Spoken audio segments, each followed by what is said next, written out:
The following podcast contains strong language.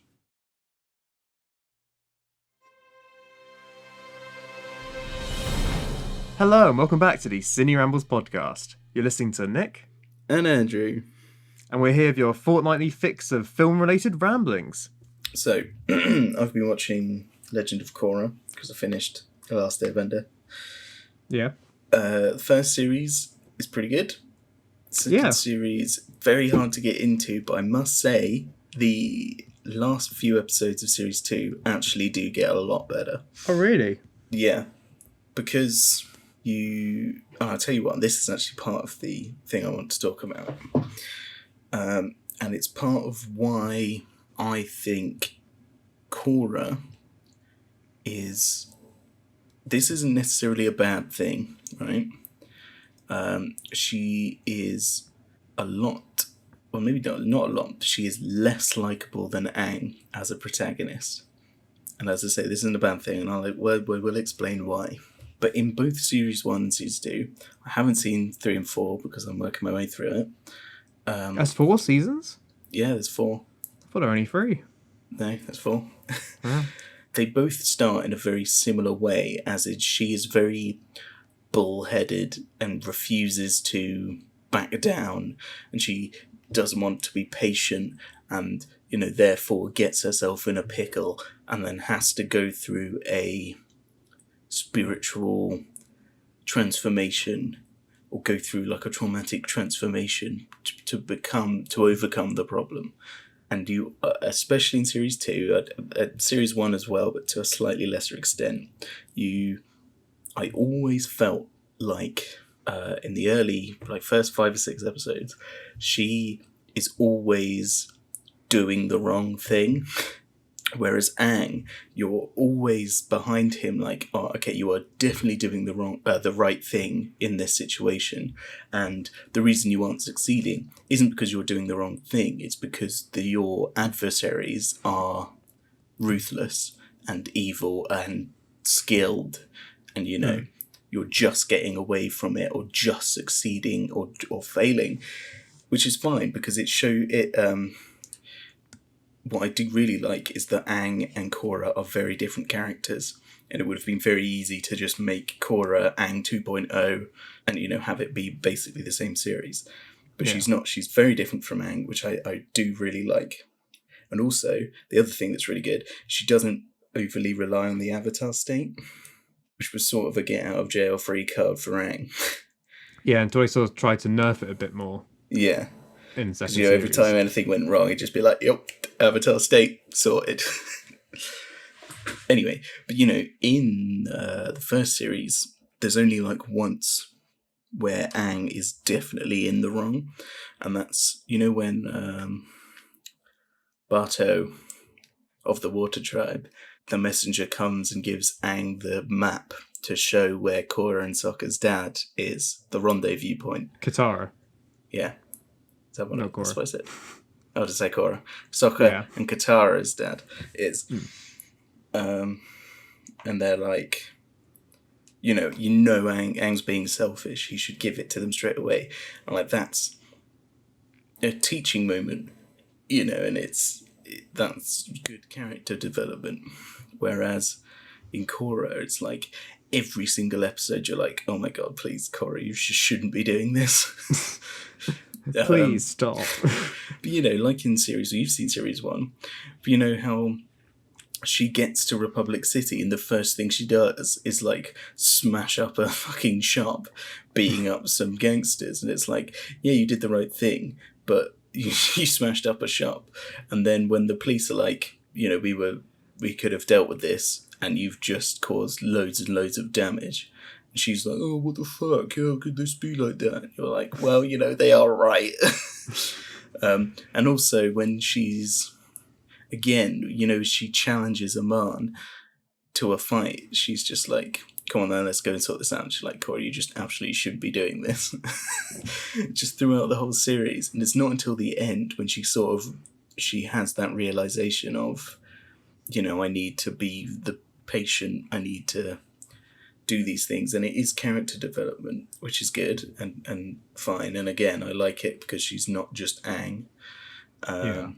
But it makes it harder to watch because you should be on side with your protagonist.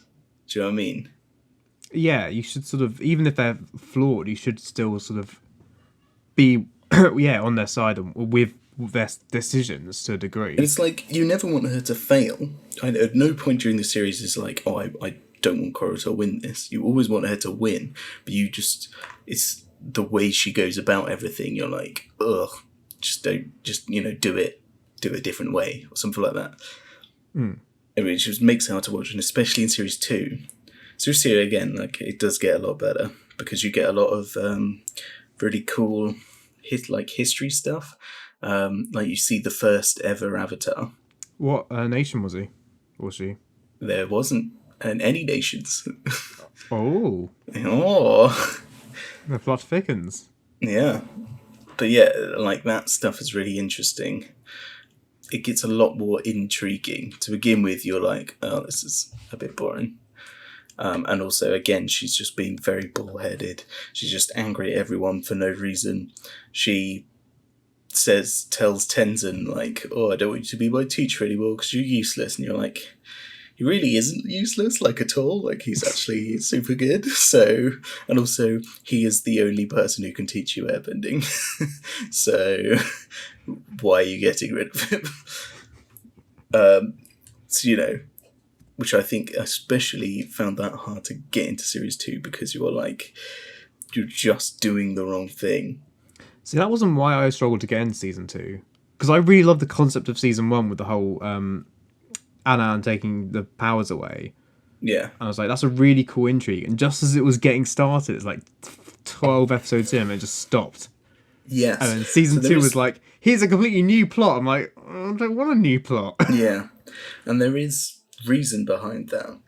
Because, like, series 1, they had that plot set out from the beginning. From the beginning of season 1, you know that all the end game is Aang has to beat the Fire Lord.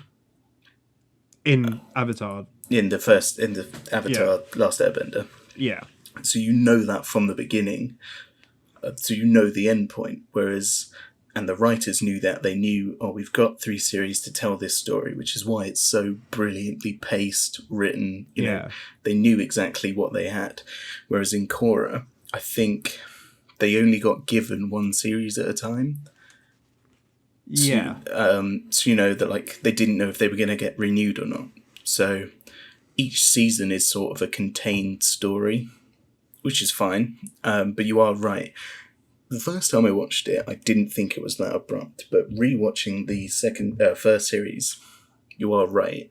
It's like just starting to get really, really, really good, and then the series ends. Yeah. They just sort of resolve it and it's like, and everything's fine. Cool. Yeah. Let's go to the South Pole. But again, I think it was, they didn't know, firstly, how people would respond to it, if they would like it or not, if they would get a second season. So rather than, and also, they only had a limited number of episodes. And that series is decently well paced up until that ending.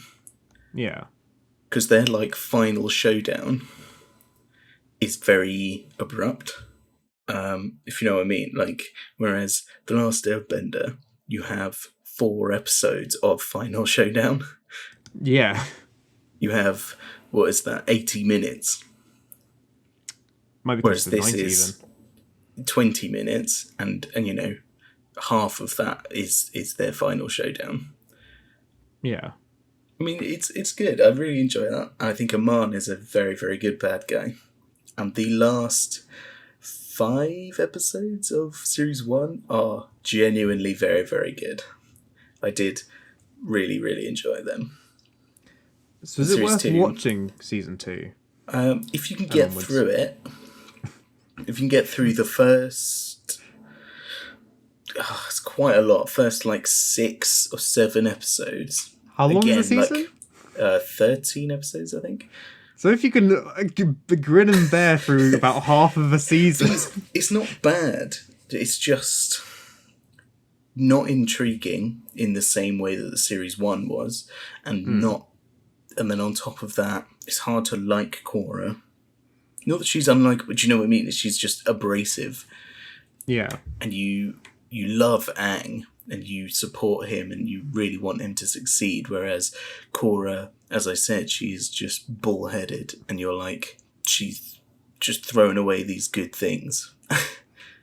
It's like, you just need to stop doing that. But there is a definite turning point, like halfway through the season. But yeah, it gets a lot better towards the end. Basically, there was this documentary I watched the other day called it was like Inside Britain's Nuclear Submarine, Trident, which isn't what the submarine's called, that's the name of the missile. Right. But anyway, so it was on like Channel 5, like a documentary about them being, basically a guy just came with a camera onto one of the nuclear subs that defends British coasts and sees what's up. The thing is, it's heavily classified, all the stuff on there. Yeah. So this poor guy would like go up to the captain and be like, okay, so how does the submarine run? Oh, well, I can't really tell you that because that's a state secret. All right, cool. Where are we at the moment? Can't tell you that either. It's a state secret. But I was like, oh, there's an emergency happening in the engine room. Unfortunately, the engine room was off limits to me and my camera team. I was like, this is the most fucking pathetic documentary I've ever seen. Who thought that would be a good idea? It was on Channel 5. I don't know if that answers that question. Well, yeah, I suppose. But it's like, I was like, oh, this would be really interesting. I'd be interested to see what's inside a submarine. I think I know less going in. Coming out than going in. That is incredible. He was going around with his camera and he like poked his head into like, I think it was like the mess room. There's like a load of officers in there and they all turned to see him. I was like, hi guys, just with the camera. No, just like an icy glare. And he just put the curtain back. I was like, yes, move on. Why? And on the best bit is, so like, he went on them with when they got deployed, and he was there for 3 weeks, and then at the end of the like hour-long documentary, it's like, so at the end of this 3 weeks, we're returning to a port to get like mail in, and I've been told to leave the submarine before it goes on its actual journey. So he wasn't even on the submarine for the actual like mission. He was just basically on their like initial like port of call for 3 weeks, and he got kicked off. What, did they like actually ask him to leave?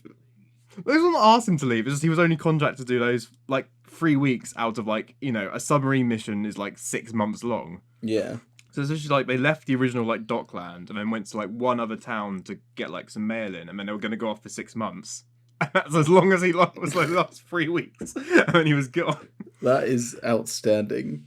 And this is an hour-long time slot on Channel 5, so like 40 minutes of content. And about 15-20 minutes was like padding from like, oh, what was the first submarine? Here's some historical archive footage. Yeah. Of old submarines and shit. So it was really clear that some producers like, okay, we can have a documentary about inside a nuclear submarine. It'd be really fascinating. Then realised the problem is like, shit, we got to pad this out with like random history. It's a one-off special. There's no more episodes to this. I'm sure it was supposed to have episodes, but there's no content at all. Do you wait? What, really? You thought there was supposed to be more? Well, I felt like it must have, it felt like it was going to be a series, but at the end it's like, I'm off the submarine now. It's the end of the show. Was he really sad by the end of it? I think he was quietly frustrated in the sense, I think you could tell he was like, he'd been told to do this documentary and he was pissed off that he couldn't get anything out of it. Yeah. Like, I think he knew what a shit show it was. Poor bloke. Yeah. My God. That is a terrible, stupid decision. But it's because on paper it sounds really interesting. Yeah. And then you've got to keep in mind that's actually like Britain's main line of defence and like, they're still active and stuff. To be fair, like that kind of expose documentary can work. Like, have you seen Dark Tourist? No, I mean I've seen Tickled, which is the same guy, isn't it? Yeah, because in one of them he goes, when Japan had that massive flood, the tidal wave and the tsunami and all that. Sorry, is that and then Fukushima? Yeah, Fukushima. He visits Fukushima. They do like this tour of Fukushima. And obviously the Japanese government is all over them. Like, he's like, oh, I'm making this documentary about the tourists that come to these places like where disasters have happened, and they're like, oh, okay, and they put him on this bus and they show him around, and they're like, yeah, that's Fukushima over there, and they're like, but we're like 30 miles away from it or whatever. and it's like, obviously they're trying to censor it as much as possible to be like, it's not as bad as it seems, because it is really, really bad. There is no war in Passing Say. Well, yeah, exactly. But whereas David Ferrier, unlike the Submarine Man, he then gets off the bus when it stops at like a security point, and then runs into one of the abandoned buildings, and then, you know, goes and does some like guerrilla filmmaking and films all like the destruction and everything that had happened in the wake, and he gets some really, really fascinating and like interesting footage. To be fair, that'd be difficult if you're on a submarine. Well, yeah, exactly. It just doesn't work, does it? Oh shit, he's run off. Where's he gone? Well, probably one deck below. Yeah, but also, considering it's for like a British network revealing British secrets, it probably wouldn't go very well. Yeah, I'm just saying, like, that way. Yeah. That type of filmmaking can work, but not in that situation at all. Yeah. It's a very entertaining watch in a sort of...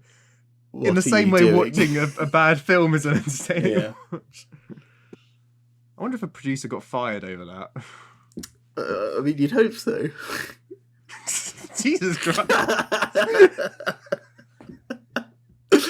don't really hope that. I mean, I kind of do. I don't know. I mean, it was like a great idea on paper. Good it idea. Just didn't work in practice. Very, very poor execution. Oh, man. So, Nick, I've Hello. read Game of Thrones now. The All book. of it? No, just the first book. Okay. Well, I say read, I got the audiobook. Who does the audiobook? Roy Dotrice. Ah, yes. He is. Roy Dotrice of He is what actually, I think he was like a British TV star from like the 70s or the 80s or something. Oh, okay. When he reads Game of Thrones, he's great, but also he's terrible. But you gotta love him. Okay. Can you elaborate? Yeah. So the reason he's terrible is he's very, very inconsistent with his pronunciations of basically everything. So, you know, at one point he calls Bran Brian. And at one Good point old he Brian. calls... Yeah, exactly. Brian At one point, Stark. He calls Joffrey Jeffrey. I was just about to make a joke to that effect. Yep. Good old Jeffrey. The old Jeffrey. Also, well, he doesn't do enough variation in his voices between male and female characters, to the point where Arya Stark, who is supposed to be a 9-year-old girl, sounds exactly the same, has exactly the same voice as Eddard Stark, who's supposed to be a 35-year-old man. And when they're talking with each other, it is impossible to tell who is the 9-year-old girl and who is the 35-year-old man. I mean, poor guy having to do that many voices alone. Well, yeah. I did a table read for a fantasy script a friend wrote, like, with a similar kind of sized cast, but I was doing all the voices single-handedly, and I ran out of voices very quickly. But, you know, he doesn't even try to do, like, a slightly higher pitch.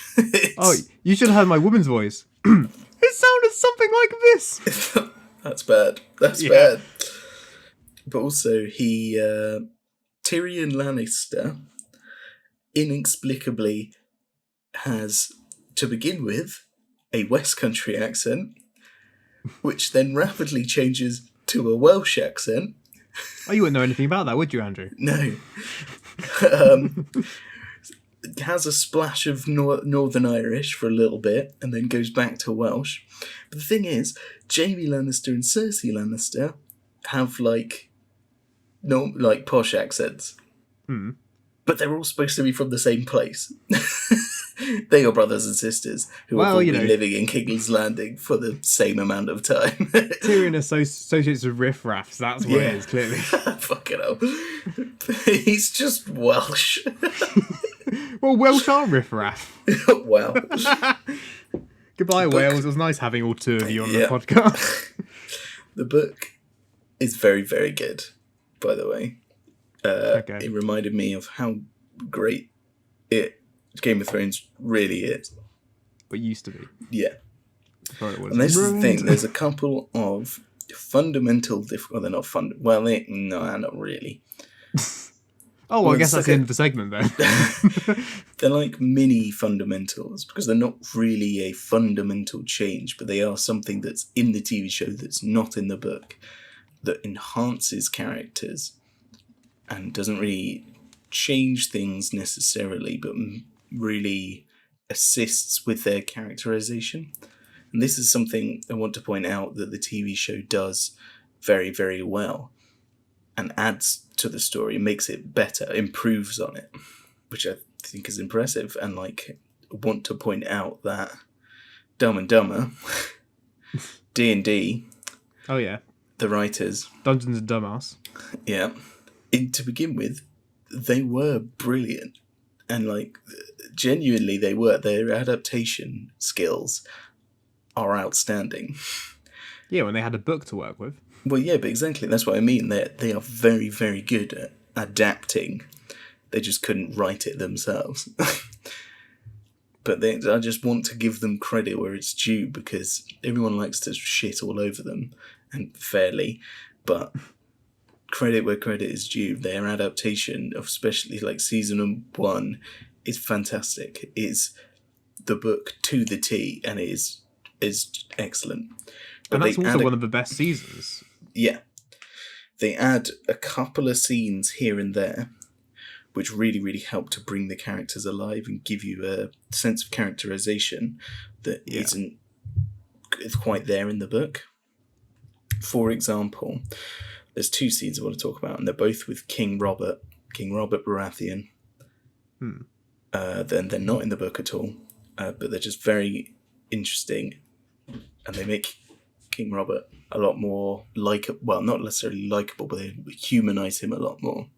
Because in the book, he's like this fat king beyond his prime who's, angry and changeable, but, likes to have a laugh with Ned. But, he's nothing really beyond like a caricature of this fat king, of Henry VIII, basically, Yeah. Whereas in this series, there's a couple of scenes they add in to really humanize him. And those scenes are, do you know when he's first talking, he talks to Sir Barristan Selmy. I definitely remember who that is. He's the captain of the Kingsguard. He's like the old man with the white cloak. And he talks to him, and he talks to Jaime Lannister about the first time they killed a man. I'll be honest, it's not coming immediately to mind.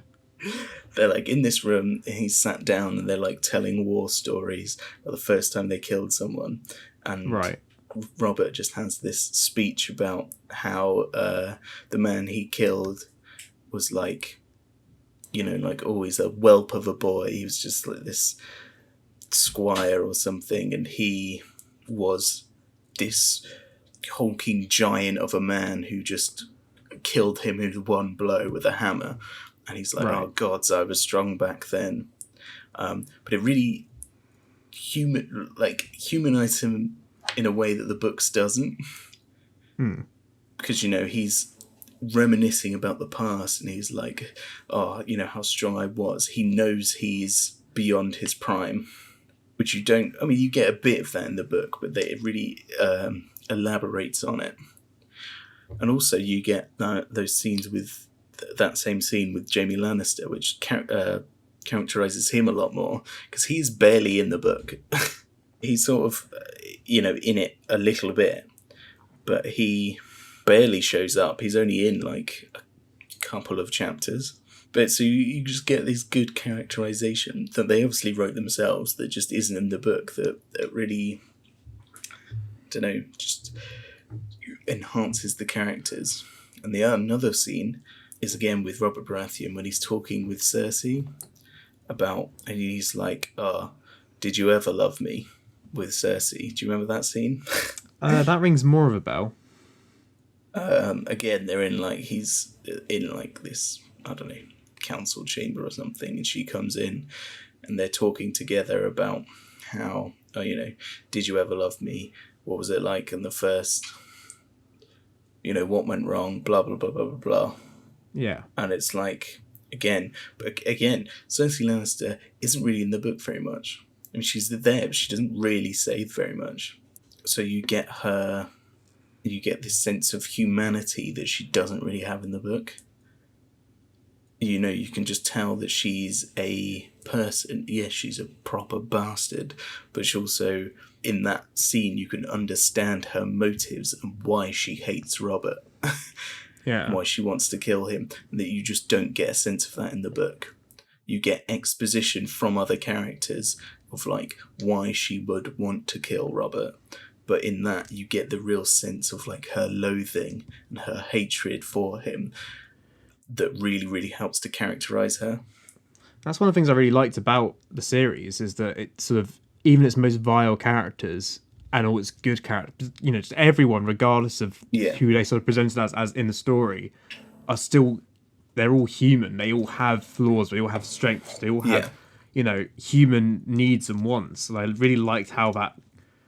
I think that's what makes Game of Thrones as special as it does. There's no, crone villain as such. They're all just people who are, fucked up to different and varying degrees.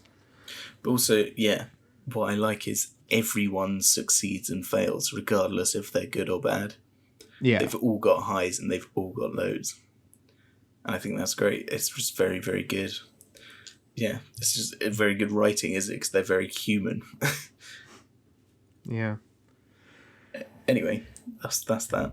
It doesn't really help that you haven't read the book and haven't seen the series for probably 10 years. No, well, I saw, because I remember I started it in I think the end of sixth form. So it's going to be about 4 years ago. Yeah. Oh Christ. Yeah, actually. Yes, because I remember when we went to LA, season 5 had just come out, because I binged it on the way over. So yeah. Yeah. So yeah, I wouldn't have seen season 1 since about 2015. You're right. Wow. How time flies. Yeah. I do want to, now that it's all out, and I do want to try and rewatch the whole series again, back to back, and see it sort of progress better. Yeah. Because I saw seasons 1 to 4 basically, back to back, and then I had to wait a year for each subsequent series. But that's the point where it started going wrong. So it's actually, there was almost two distinct different things in my mind. Yeah. There is, again, same for me, there is because we watched series 1 to 4 back to back together, and then series 5, 6, 7, and 8 were just these separate entities. That is also the distinct cut-off point anyway, isn't it? Exactly, that's what I was saying. It's just, that was the sort of, series 5 is where they first started to make stuff up and properly deviate because they'd run out of book. Yeah. And it's also the first really kind of lower quality series. I genuinely think that series 5 is probably the second worst season. After 8. After 8, yeah. Yeah. 5 is definitely the one that I like. Maybe binging it all in one 10-hour session probably didn't help this. But every episode felt the same. I suppose but basically nothing happens in that series. Exactly, it's a very static story for that series, because there's 3 or 4 things going on, but it's the same. Yeah, there's no progress in any of those plots. They sort of just stagnate in the same area. It's here's what's his face in. Can you tell me anything that happens to Jon Snow other than that he gets? I know that, and I know Hardhome is one of the episodes. Oh, fine. That's a great episode, to be fair. Is it, though? From what I remember, it was very exciting. It's highly rated on IMDb and stuff. And I have been documented as being very prejudiced against White Walkers. But that episode bored me because it was just zombie invasion. Thing, actually, the White Walkers are very different in this book. Yeah, I've heard they're less. In the series they're very basically just ice zombies. In the book they are more nuanced, aren't they? Yeah, they're a lot more nuanced. But also they aren't called White Walkers. They're called the Others, which gives them this very interesting, makes them more mysterious. Obviously, I've only read the first book, but there isn't really a Night King. Right. they're just the others, and they are a lot more spooky. They're not just zombies. They're more nuanced than that. Yeah. It's good. The book is very, very good. I can highly recommend. Tell you what else I've read. Yeah. I read La Belle Sauvage. Oh yeah, which is part of the new trilogy of Yeah. his Dark Materials. Yeah, which is very good. Very, very tonally inconsistent, I will say. Oh yeah? What, with the rest of the series or within itself? Within itself. Because, they're like inherently kids' books. And then just halfway through, they start swearing. Out of nowhere, If they started swearing from the beginning, it's fine. But then one of the characters gets really angry and starts fucking swearing. And says, fuck, shit, bastard, piss, all of these things, and bitch. And it's just so out of nowhere that it genuinely, shook me. Because... See, it's weird that, that, is the moment where it becomes adult. Well, meanwhile, reading Northern Lights recently, and, yeah. Ioffa Arachnason gets his jaw ripped out and then his throat ripped out as well, which is all quite graphically described. That was the point where I was like, are these kids' books really? Well, they're young adult, aren't they? Yeah, I think it's interesting because throughout the original trilogy, they are still this fairy tale series with, yes, graphic violence, but not really, there's no swearing or any sort of that kind of thing.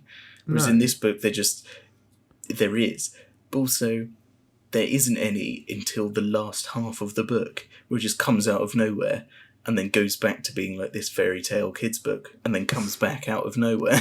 And I don't want to spoil the end, but fuck me, something happens at the end that is just so tonally inconsistent with the entire book. I genuinely thought it was from a different book. Maybe they just he wrote a sort of an angry draft and then just forgot to redraft it before he sent off to the publishers. It's read by Michael Sheen. Oh yeah, it's brilliant. He does a very, very good job. Does he read all the other Philip Pullman books? No, so on Audible at least, the original trilogy, it's actually the BBC cast recording. Oh, what, of the new series? No. As in, it's from the 90s or whatever. It's a BBC radio cast recording. Oh, okay. Which is really, really good because Philip Pullman narrates it, and then they've got characters and stuff. But it's really good because obviously Lyra is played by a 11-year-old girl, so she sounds exactly as she should. No Game of Thrones stuff where one guy's trying to do all the voices. Well, yeah, exactly. But yeah. I will contest while we're talking about his Dark Materials, because I'm reading the trilogy. I'm partway into Amber Spyglass now. Besides the fact that the main protagonists are prepubescent children, what really is it that you would say makes them kids' books? Because I'm firmly on the ground that they are books for adults that just happen to have children protagonists. There's nothing in it that's made me think children's book. Yeah, see, I think that as well, and I think that's probably what makes them young adult instead of kids' books. Harry Potter is undeniably a kids' book, whereas this is, I don't know, I think it's probably the setting, the fairy tale nature of it, with the demons and all the witches and everything like that. But I think you're right, it's very gritty, isn't it?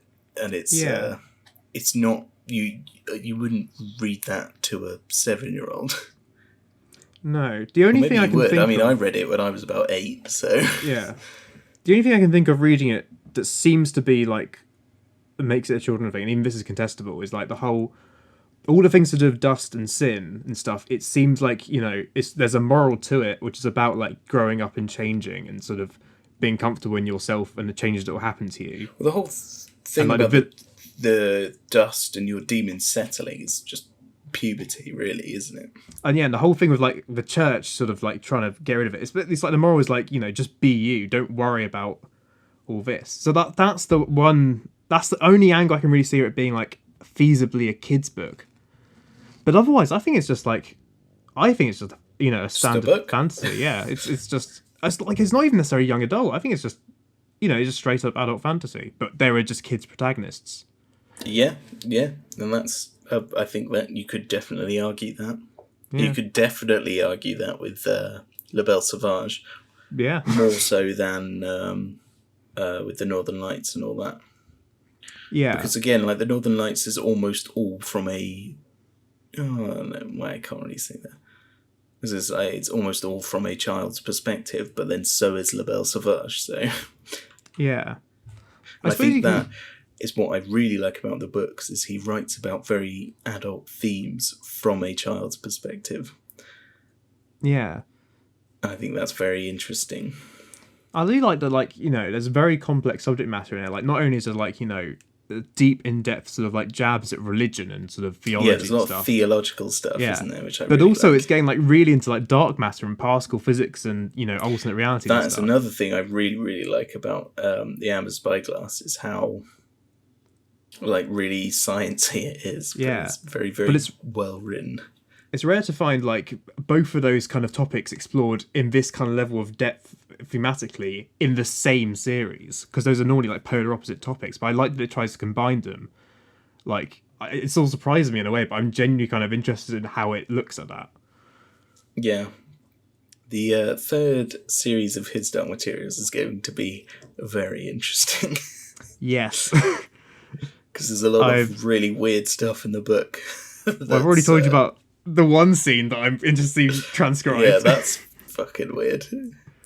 How far are you into the book? So I've done, I think it's 6 or 7 chapters. So where I've got up to, Will's just basically, well, not even defeated Yorick Burnison in the fight, but challenged him at like the court With in the Russia. yeah. So they've just met. With the knife. Yeah, and like Wait, so have also they just met? I thought. Yeah. And meanwhile, I Lyra's thought- still asleep somewhere. Dr. Malone's fucking snogging an elephant creature. Yeah, I just do not remember that at all. Yeah, but I showed you the passage. It happens. Well, It's yeah, weird. no, it does happen. You've got the evidence. Well, it's like the thing is that paragraph could easily have just stopped and just like, oh yeah, it's feeding them the milk. But it's like, oh no, she pushed back and she grabbed it by the head and like, what are you doing? It's so weird.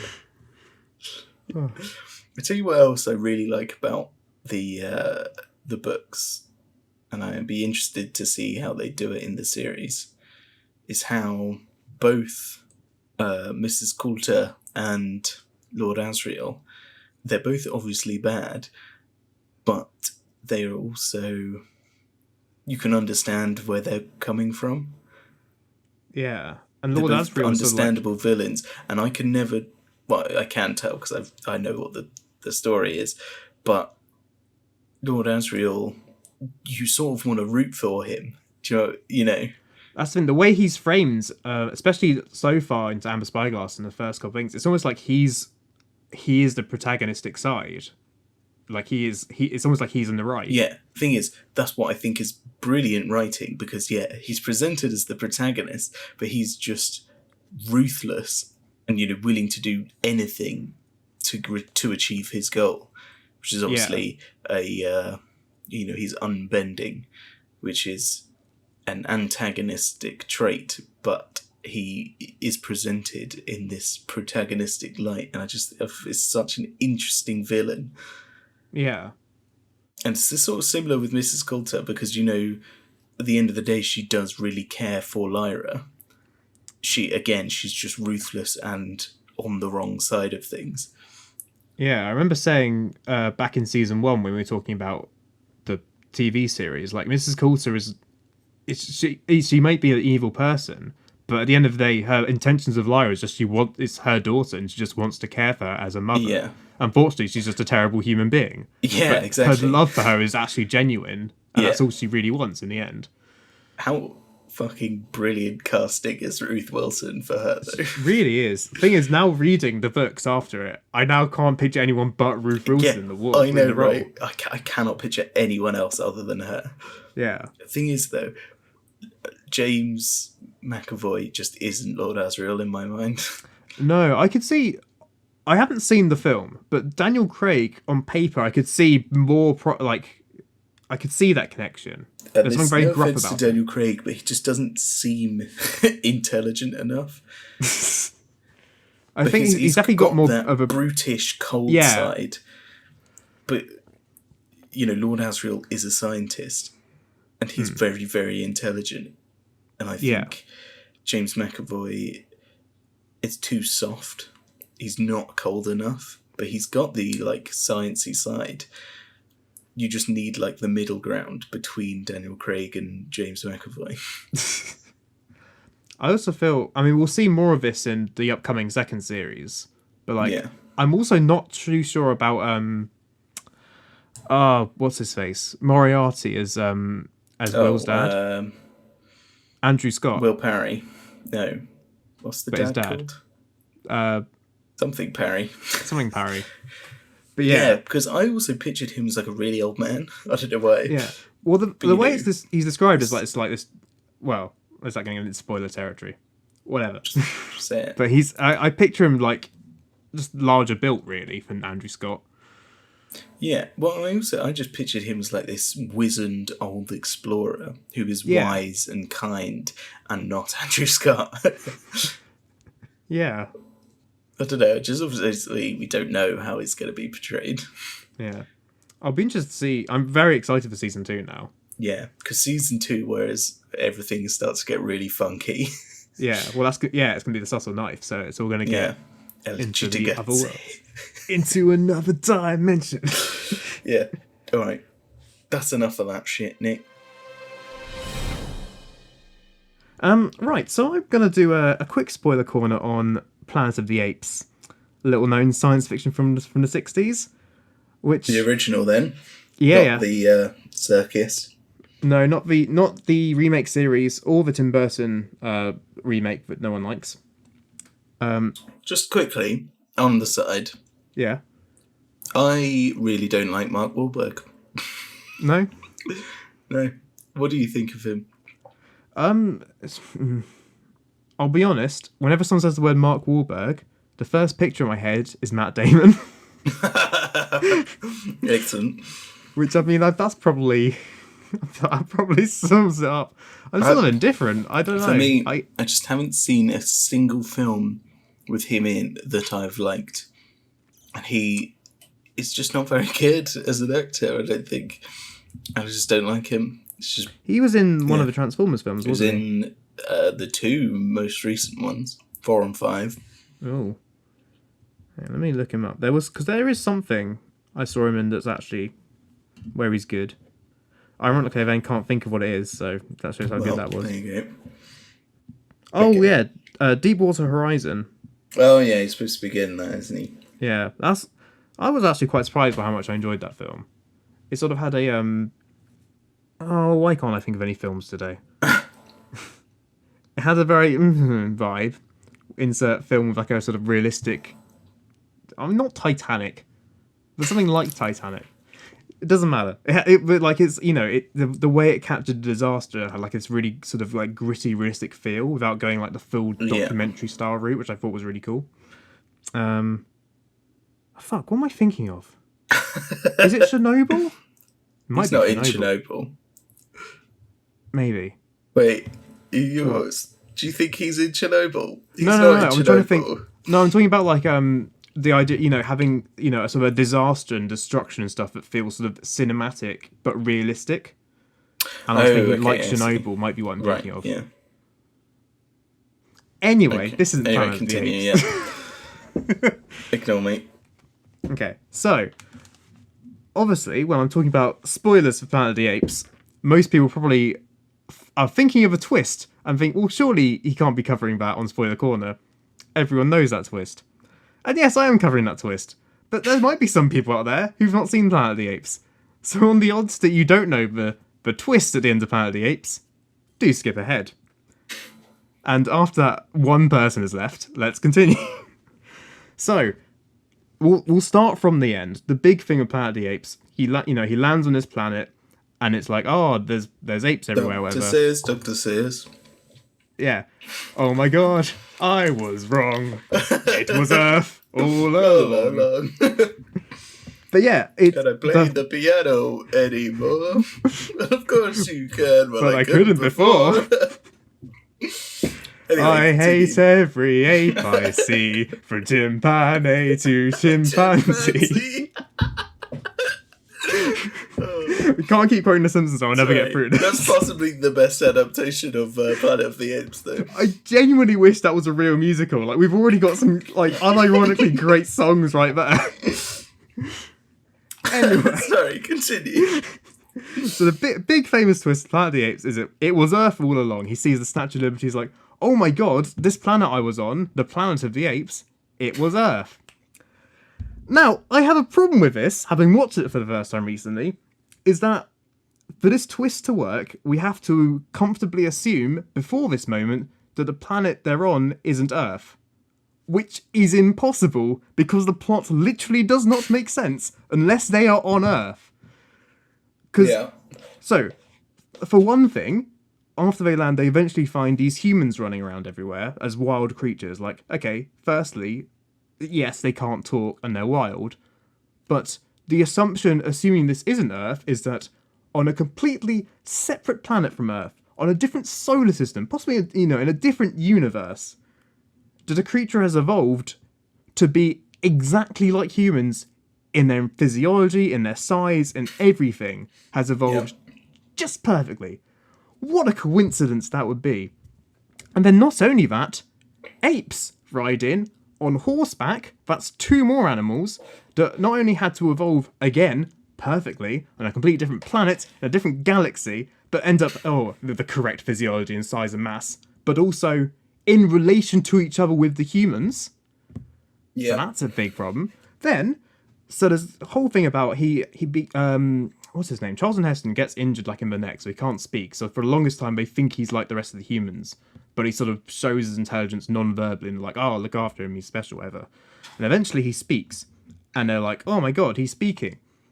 And they understand, there's no language barrier, they are speaking English, and he speaks to them in his English. Perfect, flawless English. Yeah, because obviously in sci-fi films and stuff, sometimes for the convenience of it, they will speak English on screen, but in universe it's something else. But no. It's English because he's talking. And he talks, and they understand, there's no interpretation at all, it is direct English. So on this magical planet, in a different galaxy, in a different universe potentially, where these horses and apes and humans have all evolved together again perfectly, they've also developed the exact same language system. To the grammar, there's not even a slight marginal difference, difference in Scottish and English or Irish and English. It is the Queen's English. It is perfect, flawless English. No offense to Scottish or Irish people. But if this isn't enough, the last act of the film is all about basically this cave where they've been doing archaeology shit and proven that the humans had a civilization here already, and in this they find.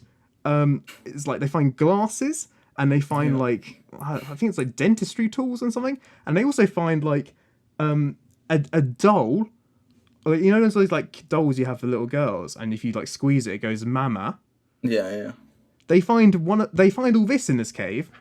So let's recap. We're on a different planet in a different galaxy where apes and humans and horses have all evolved the same physiology together, have developed perfect English as well, and also have got the same tools that we have, also at the exact same sort of time period together, with the same vocalizations, but even though the humans have never talked, but they've still got the mama human vocalization in this doll.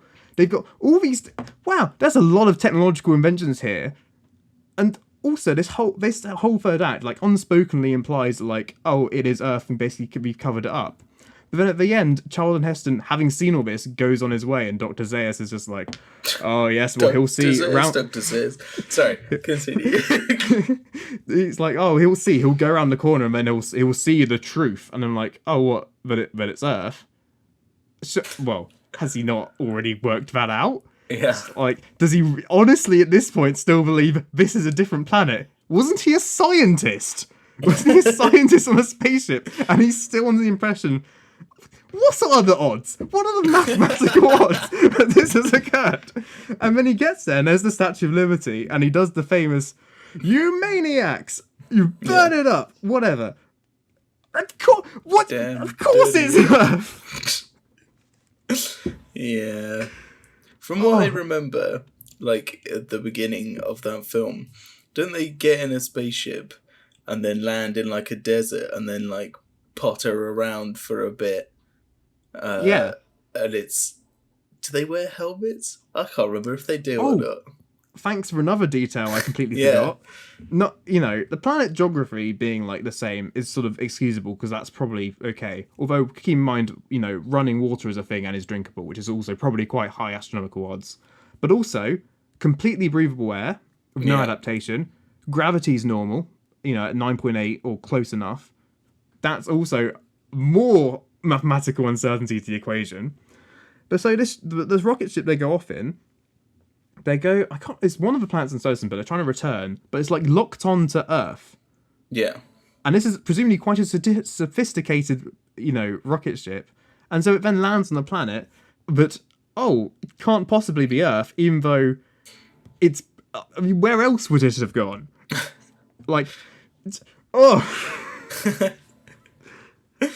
Oh my god. Yeah, that's the thing. Before I saw the film, I was like, oh yeah, that must be, one of the great twists of film. It sounds like a great twist on paper. When you watch the film, it quickly loses its gravitas. Yeah. Have you seen the Tim Burton remake?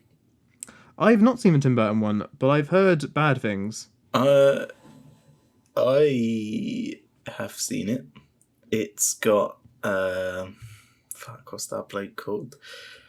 He's in Reservoir Dogs as the one that gets shot. What, Steve Buscemi? No, the one that gets shot. Don't quite a few people get shot in Reservoir Dogs? The one who gets shot, through the whole film as like the linchpin of the whole plot. Are you sure it's not Steve Buscemi? No, it's Mr. Orange, I think it is. No, Mr. Orange. Tim Roth. Tim Roth. Yes, it is. It's Tim Roth. He gets shot. I'm sure it's Steve Buscemi who gets shot. No, it's not Steve Buscemi who gets shot. I promise you, it's not. But isn't Mr. Orange the spoilers? Yes, he's the one that gets shot. Oh, is he? Yes, for fuck's sake. Oh, okay. I thought it was Steve Buscemi. No, it was not Steve. Steve Buscemi's the only one who makes it out alive. Oh, all right. Anyway. Fuck me. He is like a big bad ape. Like the main baddie ape. Bad ape. And like the climax of the film is that he gets trapped in like a capsule with like a laser gun. Right. Or they imprison him in like this glass cell with like a laser gun, and he tries to shoot through the glass with the laser gun, and it fucking bounces off the glass and kills him instead.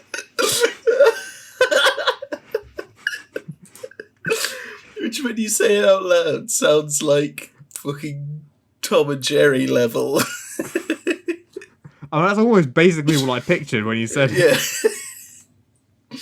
It's just like the worst fucking ending ever. Also, like, this is unresearched, but from what I've read, isn't there like Mark Wahlberg makes out with one of the female apes as like properly in love with her? Because in the original, like, there's a like the woman ape. I can't remember her name, but like he does give her like a quick peck as like a goodbye. But I think like in the Tim Burton one, they make like a full on romance and they make out or something. It's a bit weird.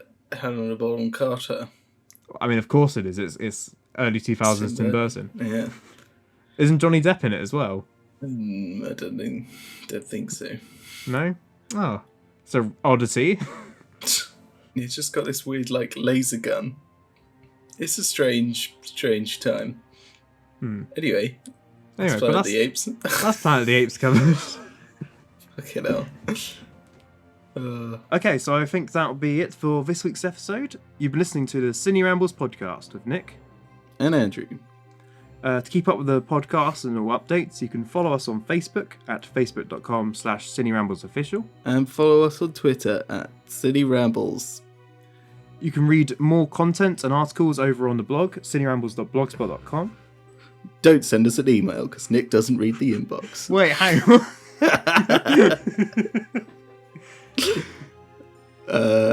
Yep, I'm not retaking You're that. not redoing that? Okay. Nope.